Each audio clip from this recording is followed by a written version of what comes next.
A lo largo de la historia si nos ha presentado una versión cómoda y silenciosa de Jesús, un Cristo adaptado a templos y discursos seguros. Pero existe otra imagen, más de fiant y profunda, la de un Cristo que incomodó al poder, cuestionó la religión vasha y sacudió las estructuras establecidas. El Cristo Rebelde que no convenía predicar. Nos invita a redescubrir es mensaje incómodo, valiente y transformador que muchos prefieren suavizar. Cuando se habla de un Cristo que desafío al poder religioso, no se trata de una figura impulsiva ni de un revolucionario violento, sino de alguien cuya autoridad moral dicen mascaraba sistemas enteros de control espiritual. En el contexto del siglo I, bajo la ocupación del Imperio Romano, la religión no era solo una experiencia personal, sino una estructura profundamente ligada al poder social, económico y político.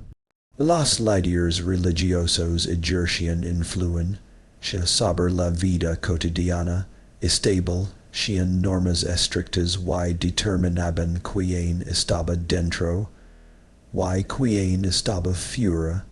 En ese escenario, la aparición de Jesús de Nazaret representó una amenaza no por buscar un trono, sino por cuestionaba la legitimidad moral de quienes lo ocupaban. Su confrontación más directa fue contra la hipocresía. Denunció públicamente a los fariseos y maestros de la ley por imponer cargas pesadas sobre el pueblo mientras ellos mismos no vivían lo que predicaban. No criticaba la ley en sí, sino el uso manipulador de la ley para mantener prestigio y control. Señaló cómo se priorizaban rituales externos por encima de la justicia, la misericordia y la fidelidad. Este tipo de mensaje no era simplemente incómodo, era desestabilizador. Cuando alguien expone la incoherencia de quienes ostentan autoridad espiritual, pone en riesgo todo el sistema que depende de esa imagen de santidad. Su rebeldía también se manifestó en la manera en que redefinió la pureza. Mientras la estructura religiosa clasificaba a las personas según normas de limpieza ceremonial, él tocaba a los considerados impuros, comía con pecadores y permitía que marginados se acercaran sin restricciones. Al hacerlo, estaba diciendo que el exceso a Dios no podía ser monopolizado por una élite. Esa afirmación implícita erosionaba el poder de quienes se presentaban como intermediarios exclusivos entre lo divino y el pueblo. Además, utilizó el lenguaje profético para confrontar directamente la corrupción religiosa. No hablaba en privado ni en susurros. En espacios públicos denunció prácticas que convertían la fe en espectáculo. Cuando expulsó a los vendedores del templo, no fue un acto impulsivo sino simbólico. Señalaba que el lugar destinado para la oración se había transformado en un centro de explotación. Es gesto cuestionaba no solo a comerciantes individuales, sino a toda una estructura que permitía y se beneficiaba de ese sistema.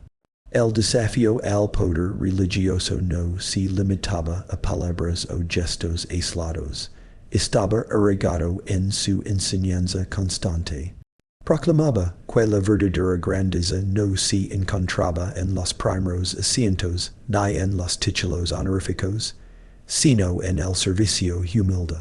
Al invertir la lógica de prestigio y jerarquía, debilitaba la base psicológica del liderazgo basado en la superioridad espiritual.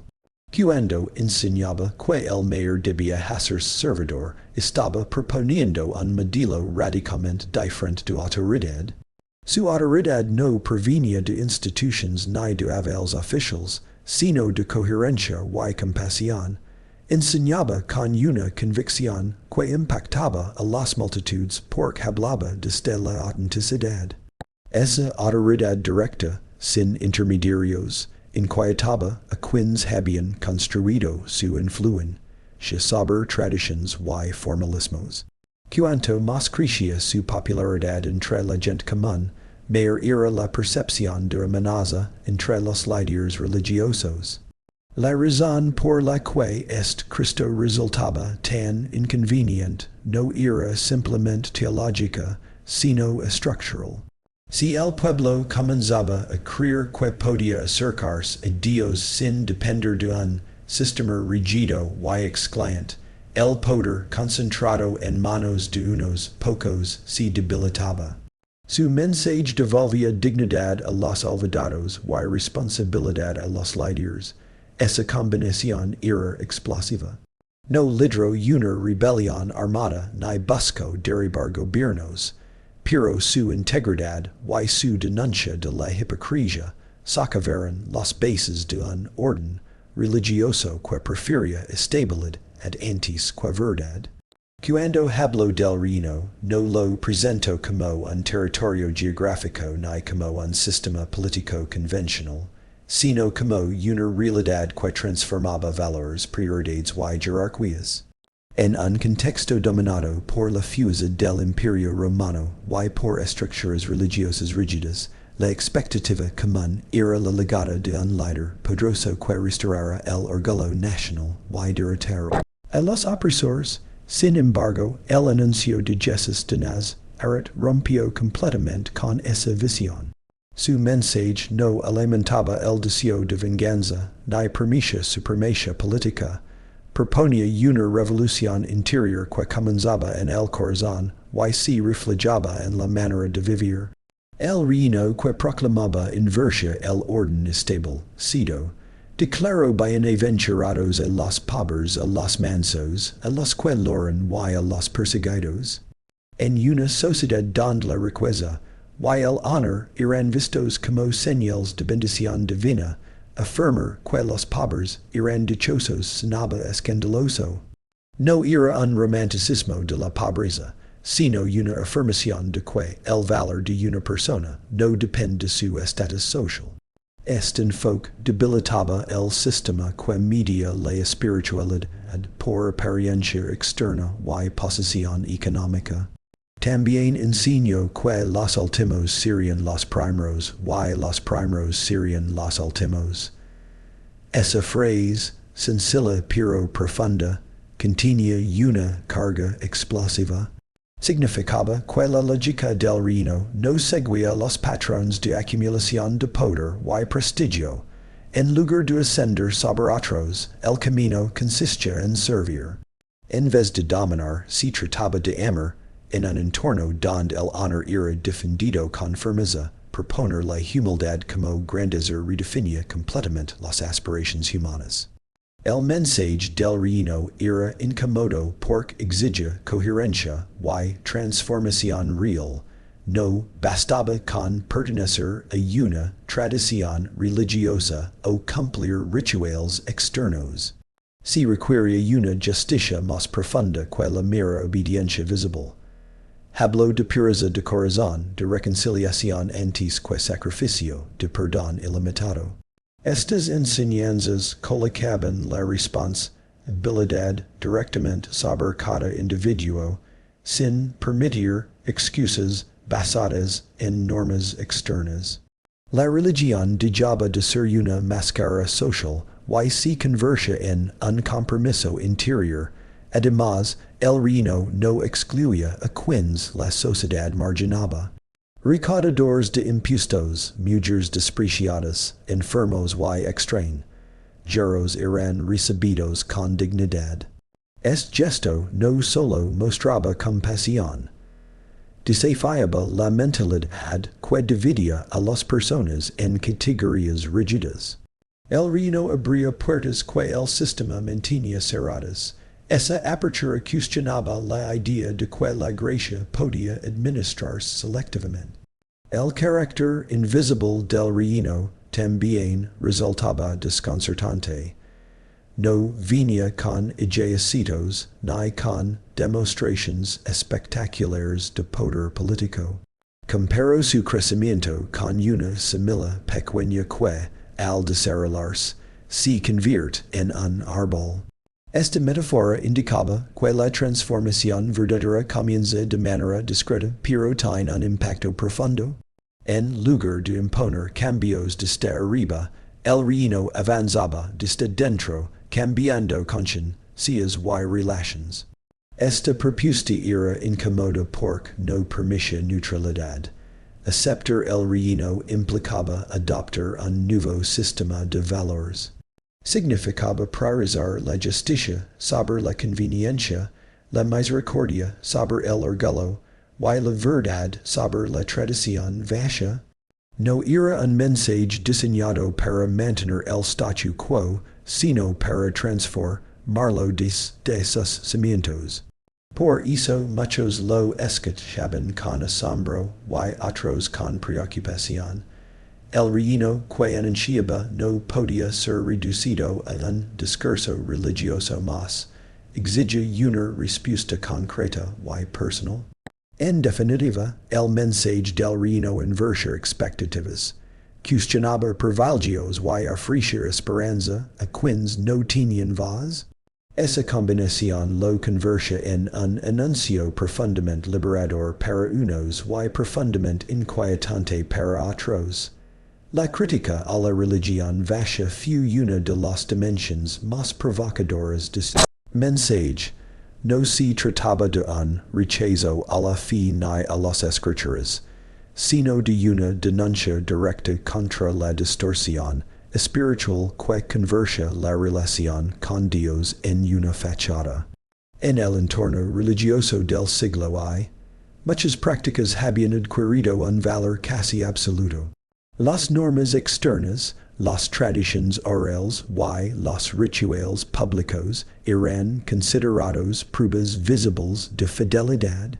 Sin embargo, Jesús de Nazaret señaló que la apariencia podía ocultar un corazón distante. Su confrontación con los fariseos no era un ataque personal, sino una crítica a un sistema que priorizaba lo externo sobre lo esencial. Acusó a ciertos líderes de limpiar el exterior del vaso mientras el interior permanecía lleno de injusticia. Esta metáfora era poderosa porque mostraba la disconexión entre imagen y realidad. La religión, cuando se convierte en espectáculo, pierde su propósito transformador. Él insistía en que la verdadera pureza comenzaba en el interior, en la intención, en la motivación profunda del corazón.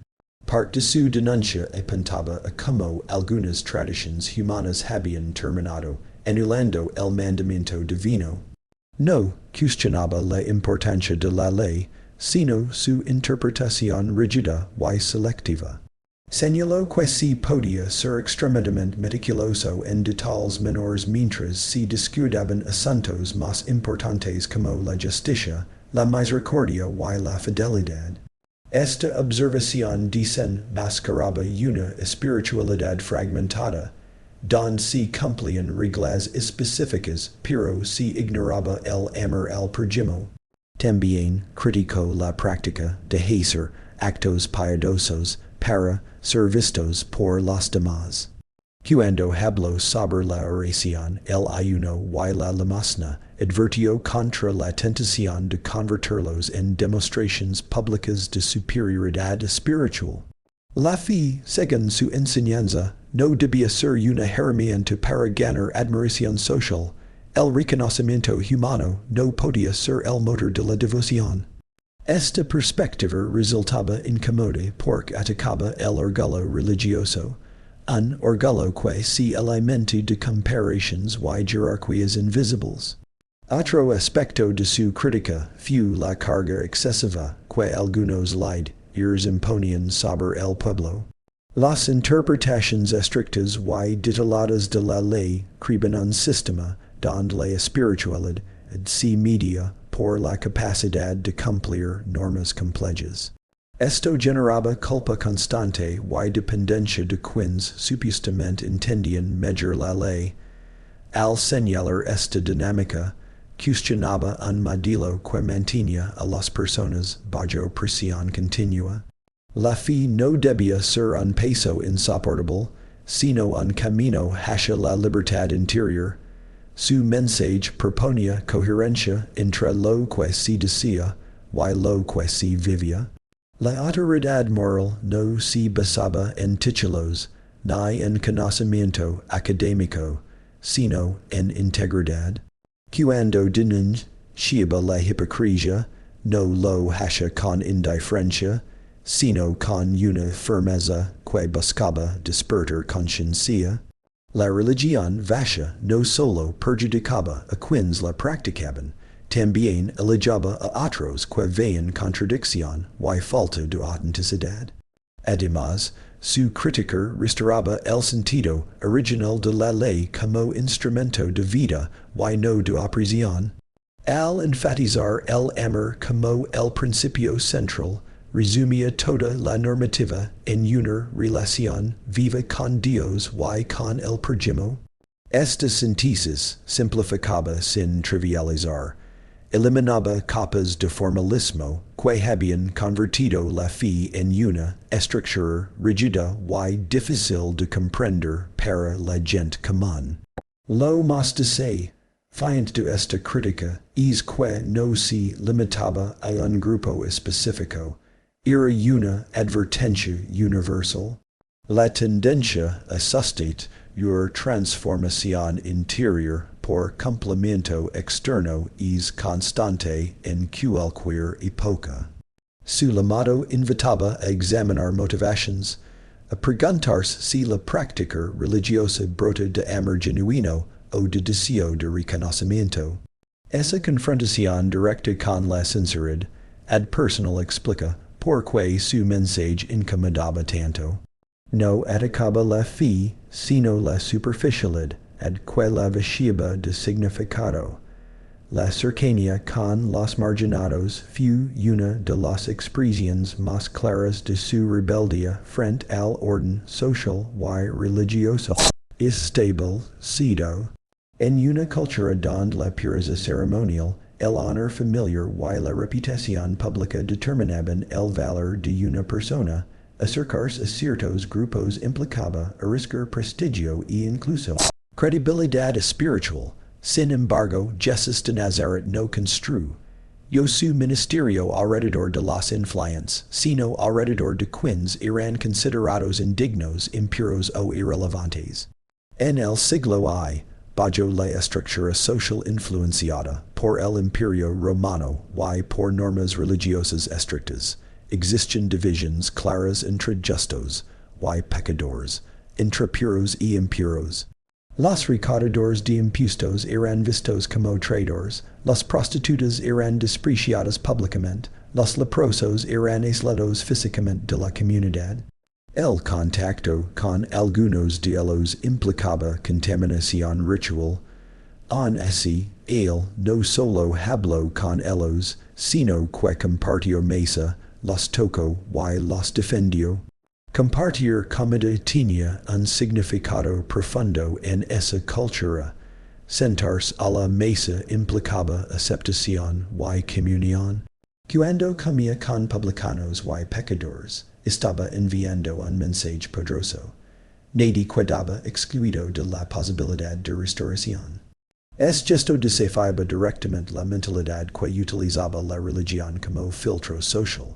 Para muchos líderes religiosos, esa cercanía era escandalosa porque parecía legitimar el pecado.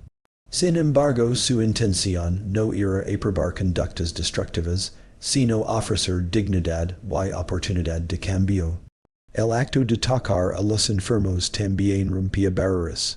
Los leprosos, por ejemplo, vivían apartados para evitar contagio y mantener la pureza ritual de la comunidad. Al extender la mano y tocarlos, no solo realizaba un acto de compasión física, sino una declaración simbólica. La misericordia estaba por encima del temor a la contaminación social. En lugar de alejarse para proteger su reputación, se acercaba para restaurar identidad. Su trato hacia las mujeres también resultó radical para su tiempo. En una sociedad donde el testimonio femenino tenía poco valor legal y donde el espacio público estaba dominado por hombres, permitió que mujeres lo siguieran, aprendieran y participaran activamente en su misión. Habló con ellas en público, las defendió ante acusaciones injustas y reconoció su fe de manera abierta. Estos gestos no eran simples actos de cortesía, sino afirmaciones de igualdad ed espiritual en un entorno que limitaba su voz. Además, mostró compasión hacia extranjeros y personas de otras etnias, rompiendo prejuicios profundamente arraigados. Al reconocer la fe de quienes no pertenecían al grupo religioso dominante, amplió la comprensión de pertenencia. La gracia no estaba restringida a una identidad nacional o cultural. Este enfoque universal socavaba cualquier intento de monopolizar el acceso a Dios. Su cercanía con los marginados también tenía un efecto transformador en quienes lo observaban. Obligaba a la sociedad a reconsiderar sus categorías rígidas. Si aquellos considerados indignos podían recibir atención, respeto y perdón, entonces las fronteras sociales no eran tan absolutas como se creía. Este mensaje incomodaba porque cuestionaba la superioridad moral asumida por algunos sectores. No se trataba simplemente de filantropía o sensibilidad social. Su relación con los excluidos revelaba una visión profunda del valor humano. Cada persona, independientemente de su pasado o condición, era vista como portadora de dignidad.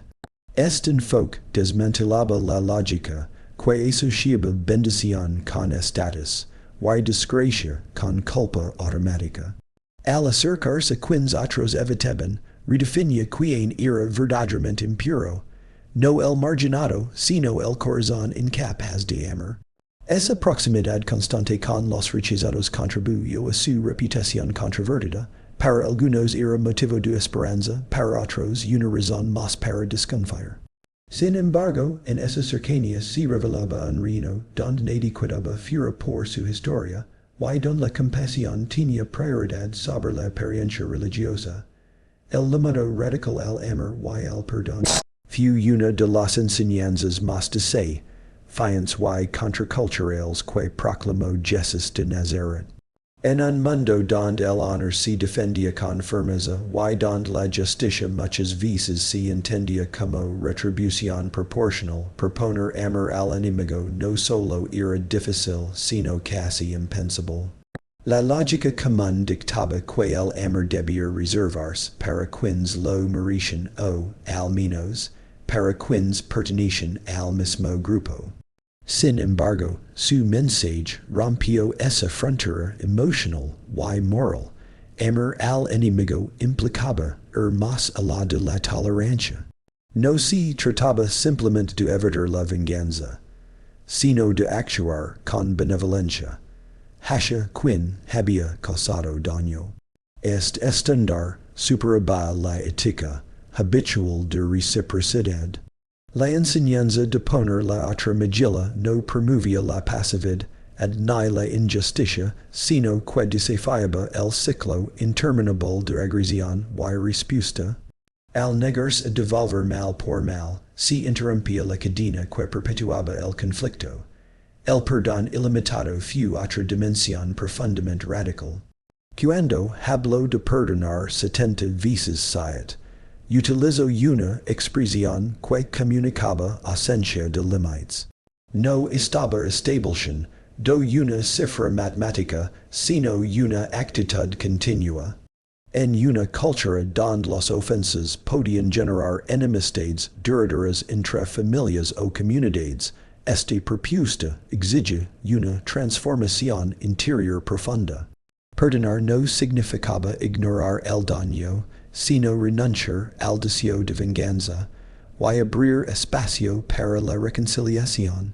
Este llamado confrontaba el orgullo humano, Perdonar hier el ego por implicar reconocer la propia vulnerabilidad y decidir no usar el poder del resentimiento como arma. Amar al enemigo desarma la lógica del poder, porque no busca dominar ni humillar al adversario.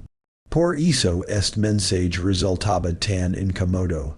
Exigir grandeza moral en lugar de simple cumplimiento externo. Además, el amor que enseñaba no era sentiment, elismo superficial. Era una decisión activa que se traduce en acciones concretas. Implicaba orar por quienes persiguen, bendecir a quienes maldicen, y hacer el bien sin esperar recompensa. Este tipo de amor no depende de emociones cambiantes, sino de una convicción profunda sobre el valor de cada persona. Reconoce que incluso el adversario posee dignidad. El perdón también estaba ligado a la experiencia personal de recibir misericordia. Enseñó que quien ha sido perdonado está llamado a perdonar. Esta conexión crea una coherencia ética. No se puede pedir compasión mientras se niega a otros. La parábola del siervo que fue perdonado de una gran deuda pero se negó a perdonar una pequeña ilustraba esta contradicción. El mensaje era claro, la gracia recibida debe convertirse en gracia ofrecida. En términos sociales, esta enseñanza tenía implicaciones revolucionarias. Comunidades formadas por personas que practican el perdón constante rompen ciclos de violencia y resentimiento.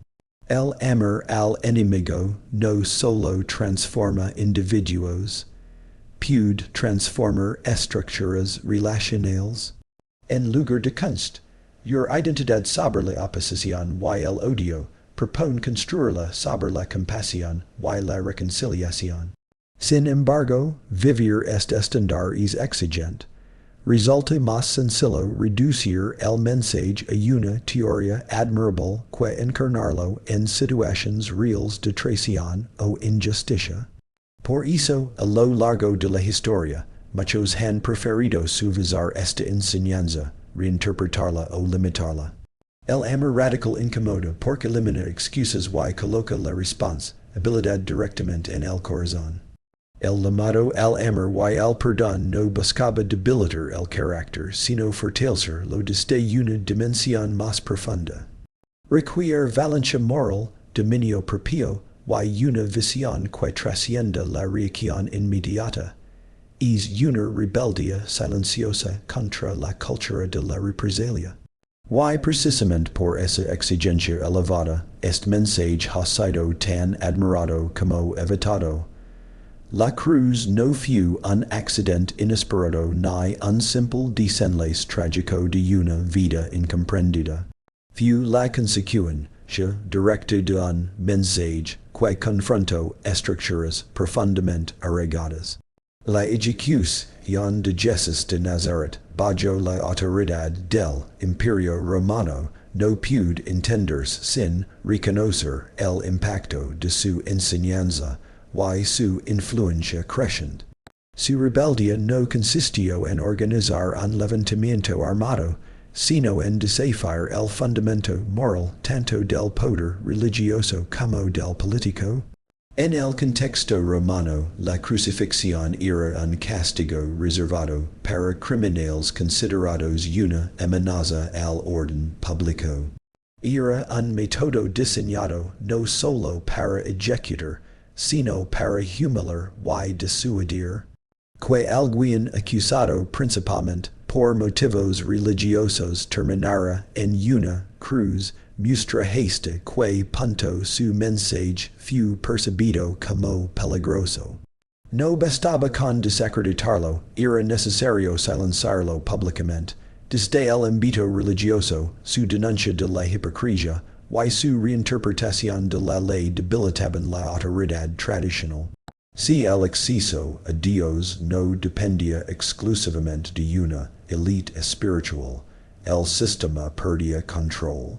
Si la pureza se definía por el corazón y no por rituales externos, la estructura que regulaba cada detalle de la vida cotidiana quedaba cuestionada. Esta amenaza no era superficial, tocaba el núcleo del poder religioso, desde el ámbito político, cualquier figura que reuniera multitudes generaba sospecha. Aunque su mensaje no promovía violencia, hablaba de un reino distinto, de una autoridad superior a la de los imperios humanos. En un territorio bajo dominio romano, la palabra reino tenía connotaciones sensibles.